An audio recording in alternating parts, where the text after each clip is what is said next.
So Anita, thank you so much for making time to share your insights into the future of leadership. But before we walk into the future, can you tell us a little bit about your own background? Where did you grow up?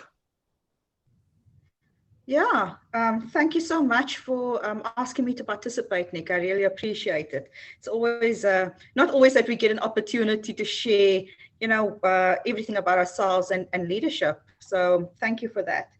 So yeah, where I grew up in Cape Town, in one of the townships called Anova Park. So it's quite difficult in terms of growing up in that type of environment, but yeah, that's where I'm from. And very happy to be a homegrown Cape Townian. And tell us, what was your dream career when you grew up? I wanted to be a lawyer, then I wanted to be a psychologist, then I wanted to be a judge, then I wanted to be an archaeologist, and then I found myself in HR, which luckily has everything combined. So absolutely fell into this dream career that I would do for free. Really, it's an absolute passion. And tell us, who inspired you in your early days? I think it's almost like the South African story. I grew up with my mom and my dad passed away when I was very young, and they raised myself and my siblings. And really during that time, they would always say to all of us, we can't give you much, but we can really give you a passion for learning, and we can help grow you through reading, and you can be anything that you want to be. And I totally believed them that I could be anything that I wanted to, that I put my mind to, and that I believed in. And so really, yeah, it's between my gran and my mom who really inspired me to do whatever I wanted. Yeah. And tell us, you've been in HR for your whole career. You started at Palm Media, then you joined PEP, Virgin Active, Vodacom, the TFG Group, and then back to PEP. Can you maybe share a couple of highlights from your career? Sure. I must say, I think I'm born under a lucky star. I'm extremely fortunate with some of what's happened. So, when I started as a trainee, I worked with Nico Grobler, an incredible mentor. I still remember my very first day walking into the Palm Media factory, Montague Gardens. I got soaking wet walking from the bus stop to the office. And he said to me, get dry, calm down, and forget everything you learned when you studied. We're starting from scratch. And he took me through a process of going into absolute detail for about 2 years, just on the fundamentals of how you operate in HR in a business environment. And really, I think that set the scene for me in terms of understanding the basics, understanding the motives behind things, and really how does all of this churn together, and how do you become a business partner, understanding business first and adding in your HR skills. I think, going into the Vodacom space, also fast-paced, and absolutely great mentors. Remember working with Larry Kasselman, who was an executive in the call centers, who really helped me focus on getting things right first time, on time, making sure that all the details were right, because that's important when you're working in the business world. And then, I think working in the TFG space was incredible, really getting to the grips of retail, and understanding the fundamentals of that. And I think they also allowed me to spread my wings quite a bit. Because my previous experience in PEP was in PEP clothing and manufacturing. So I got to learn more about retail, moved into the manufacturing space again, which I absolutely love. And that really gave me the opportunity to spread my wings.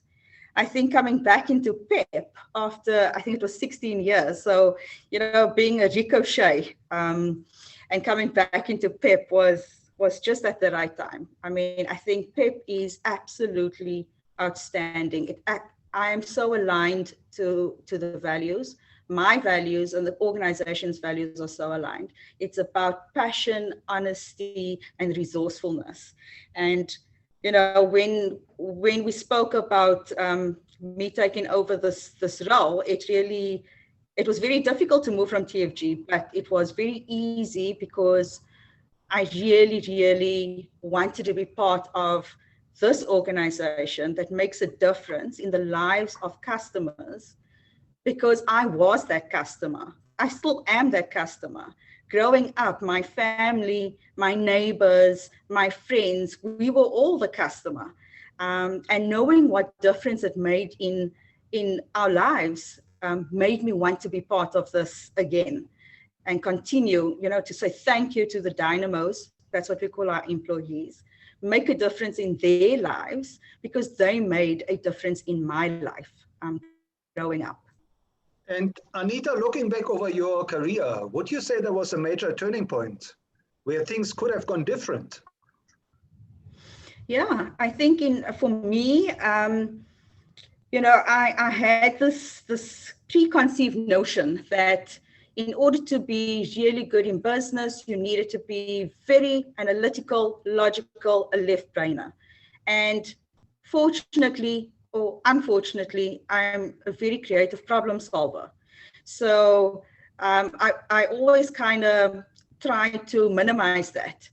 And at one point, I worked with some entrepreneurs in my career, and the discussion with them, and always, trying to understand, so what's the best way of doing things? How can we do things a little different or better or quicker, or, just to make sure that employees have the best experience in work. It was really about them saying, what, access that right brain, because that's your biggest preference. Be the creative problem solver you need to be, and let go of the notion of left brainers are the ones that rule the roost. So, give it a go and see what happens. And I think for me, that was the turning point when I let go of the notion that in order to really assist and make a difference, you needed to be a certain way. And that for me, being me, in the way in which I operate, being a creative problem solver, it's actually for the better for me. And that was the game changer. And I think from then on, I could just, I was really contributing on a different level. And Anita, what would you say is driving you today? I think it's really got to do with making the difference in the lives of our dynamos, being our employees, and the customer. My family also drive me as well, because they encourage me to be the best that I can be, still to this day. My kids also, they get excited when they hear about some of the stuff that we're doing at work. So that really drives me. I think for me, it's really about the purpose of making a difference in the life of someone else. And that's the biggest thing that I can give back to the world. So looking into the future, and I know it's a big question, but what does the future of leadership mean to you? Yeah. The future of leadership, I think, is a little bit different to the way we've traditionally been doing it. It's really about the humanity within how we lead others, being empathetic, knowing that it's okay to be your authentic self, that it's okay to make mistakes, to acknowledge that, to be part of a community, to take others along with you, and to be focused on what it is that you need to achieve, to have a purpose that makes a difference, a purpose that brings everyone along. And I think that's really what the future of leadership means to me. Now, Anita, what have you learned from your own journey that you believe is most important for building future leaders? Never give up. Believe in yourself. Believe that you can add value. Know that you can be the difference. you know, others can sometimes see the value that you offer when you can't see it. So believe them when they say that you can do it, and go for it and do it. Don't be afraid to take the chance.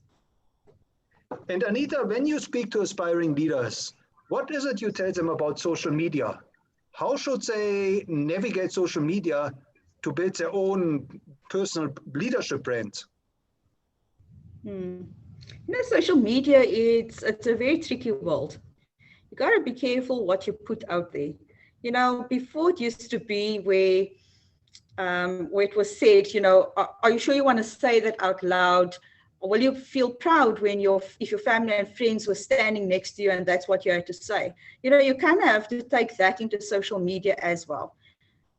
Are you going in the next 5 years be happy with some of the comments that you make, some of the jokes that you think are really funny at this point? Always figure out what is most appropriate in terms of your brand, because you know you are also linked to your organization's brand. And you know, in this day and age, social media is such a critical tool in all aspects of whether it's networking, or it could be your next opportunity that comes along the way. But if your profile isn't right, if what you're putting out there isn't right, if it's something that your friends and family won't be proud of, don't do it. Just make sure that you stick to things that make sense and will put you in a good light. Because yeah, in 10 years time, it could come back. Yeah, I guess it always does. And Anita, what is your advice for future leaders in terms of challenges? What are some of the biggest challenges future leaders should expect to encounter in their career? Yeah, I think it's really around the mindset. You know, if you've got a fixed mindset, it will be very difficult to adapt. I think if COVID-19 has taught us one thing, it is about agility, and that you need to always be a learner. Don't step away from being teachable. Always know there's something new out there to learn, something to experience. Also, you know, the concept of Vuja Day comes to mind. You got to look at the problems you keep having, but look at it from a different viewpoint, because you need to change the mindset at this point in time. What we thought was okay last year or the year before is not okay now. And really the whole thing about changing the mindset, looking at the same problems we had from a different viewpoint, those are very, very important. New technology, balancing of diverse teams, those are big issues that we'll be grappling with over the next couple of years. Yeah, and so, you know, you got to learn to accept the diversity of thought. Diversity is a broad topic, and these are some of the challenges that will be faced as leaders going into the future. And Anita, if you were to design a curriculum for future leaders, what are some of the new skills you would want to factor in? So some of it is not really new skills, but I think sometimes we got to brush up on some of the skills. So it's things around self-awareness. You know, what do you put out there? Your intention might be one thing, but the message could be something different. So be self-aware. Understand your own emotions, your motives, your drives, your desires, and be mindful of others. I'd say really about listening. And listening is not just in terms of auditory listening. Listen in terms of what you see going on in the media, what you see on social media. Really understand what's happening with your employees, with your teams, with your business, with the environment. So becoming a lot more aware of what's going on around you and pulling that into some sort of program and understanding of what are the indicators for the future. I definitely say a lot about sustainability, understanding the impact on not just the environment, on people, on products, really look at sustainability from a broad perspective, and then bringing it into how is it applicable in a South African context, and then in your business context. And then the balancing of diverse teams. So diverse in thinking, diverse in backgrounds, and how best to ensure that this brings out the best for your business. And tell us, Anita, as a mentor to future leaders, can you maybe share a success story where you mentored an upcoming leader and that person took your advice to heart? I've been very fortunate that in my teams that I've led, there's always been one or two that I've mentored through the years, and still to this date. Someone that I mentored, or two that I mentored, maybe started 10 years ago. The one lady, she started as an administrator in HR, and had a qualification, but didn't really have the confidence. And the mentorship program, or the discussions we would have, would be around being a leader from where you stand. You don't need a title. You just need the belief, you need the confidence, and the confidence in your own ability. And to this date, I've seen her grow in her career to becoming a senior HR consultant, now into a specialist in the skills environment, which is a very tricky environment to be in. And quite a few of those who I've sort of mentored along the path are now in senior leadership positions. And it's so lovely to see them flourish, because a lot of the time it's around confidence, not necessarily the technical skills. And Anita, are there any role models of leadership that you have come across in your own journey that you would recommend future leaders should learn from?